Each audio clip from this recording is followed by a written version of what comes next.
पुराने उस्ताद को अपनी तालीम मुकम्मल करने के लिए छुट्टी पर जाना पड़ा तो एक नए उस्ताद को उसके बदले ज़िम्मेदारी सौंप दी गई। नए उस्ताद ने सबक की तशरीह कर चुकने के बाद एक तालिबे इल्म से सवाल पूछा तो उस तालिबे इल्म के इर्द गिर्द बैठे दूसरे सारे तुलबा हंस पड़े। उस्ताद को इस बिला सबब हंसी पर बहुत हैरत हुई, मगर उसने एक बात ज़रूर महसूस कर ली कि कोई ना कोई वजह ज़रूर होगी। तुलबा की नज़रों, हरकत और रवैये का पीछा करते आखिर उस्ताद ने ये नुक्ता पा लिया कि ये वाला तालिबे इल्म इनकी नज़रों में निकम्मा और गबी है। हंसी इन्हें इस बात पर आई थी कि उस्ताद ने सवाल भी पूछा तो किस पागल से पूछा। जैसे ही छुट्टी हुई सारे तुलबा बाहर जाने लगे। उस्ताद ने किसी तरह मौका पाकर उस तालिबे इल्म को अलहदगी में रोक लिया। उसे कागज़ पर एक शेर लिख कर देते हुए कहा कि कल उसे इसे याद करके आना है। जैसे तुझे अपना नाम याद है इसी तरह से इसको याद करो और ये बात किसी और को पता भी ना चलनी पाए। दूसरे दिन उस्ताद ने क्लास में जाकर नुक्ता स्याह पर एक शेर लिखा और उसके मानी और मफ़हूम बयान करके शेर मिटा दिया। फिर तुलबा से पूछा कि ये शेर किसी को याद हो गया हो तो वो अपना हाथ खड़ा करे।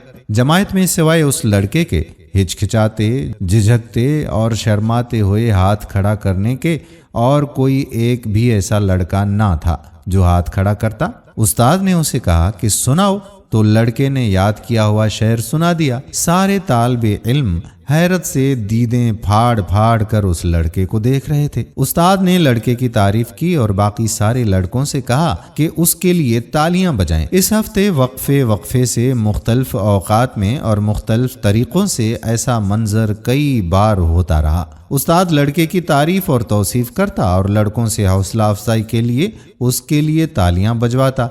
आहिस्ता आहिस्ता दूसरे तुलबा का सुलूक और रवैया उसके साथ बदलना शुरू हो गया और उस तालिबे इल्म ने भी अपने आप को बेहतर समझना शुरू कर दिया और गबी और पागल की सोच से बाहर निकलकर अपनी ज़ात पर भरोसा करने लगा। ना सिर्फ एतमाद हुआ बल्कि अपनी सलाहियतों को बेहतर इस्तेमाल करके दूसरों के साथ मुकाबले में आने लगा। इम्तिहानात में खूब मेहनत की और अच्छे नंबरों से पास भी हो गया। अगली जमायतों में और मेहनत की और यूनिवर्सिटी तक पहुंचा। आजकल पीएचडी कर रहा है। ये एक अखबार में छपने वाला शख्सी किस्सा है जिसमें एक शख्स इस शहर को अपनी कामयाबी की सीढ़ी करार दे रहा है जो एक शफीक उस्ताद ने चुपके से उसे याद करने के लिए लिख कर दिया था। दोस्तों, लोग दो किस्म के होते हैं। एक किस्म उन लोगों की होती है जो खैर की कुंजियों का काम करते हैं, शिर के दरवाजे बंद करते हैं, हौसला अफजाई करते हैं, दाद देते हैं, बढ़कर हाथ थामते हैं, अपनी इस्ताअत में रहकर मदद कर देते हैं, दूसरों के शऊर और एहसास को समझते हैं, किसी के दर्द को पढ़ लेते हैं, मदावा की सबील निकालते हैं, रुकावट हो तो दूर कर देते हैं, तंगी हो तो आसानी पैदा करने की कोशिश करते हैं, तरशी हो तो हिलावत घोलने की कोशिश करते हैं, मुस्कुराहट बिखेरते हैं, इंसानियत को समझते हैं, इंसानियत की तरवीज कर देते हैं, किसी की बेचारगी को देखकर मलूल होते हैं और अपने तायुन चारागिरी की सबील करते हैं, इब्तिदा करते हैं, ईजाद करते हैं, साथ देते हैं, मिलकर खाते हैं, दुख बांटते हैं, दर्द समझते हैं।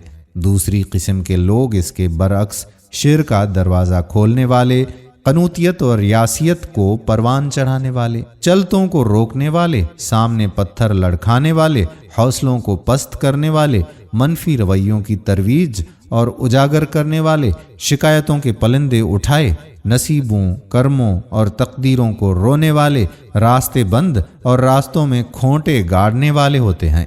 आप मुअल्लिम हैं, वालिद हैं, वालिदा हैं, कायद हैं या एक आम शहरी हैं, एक सवाल है आपसे, क्या आप अपनी किस्म बयान कर सकते हैं कि आपका शुमार कौन से किस्म के लोगों में है? ईमानदारी के साथ कमेंट्स में जवाब दीजिएगा। आने वाली वीडियो तक अपने मेज़बान कादिर बख्श कल्होड़ो को इजाज़त दीजिए। अल्लाह हाफिज़।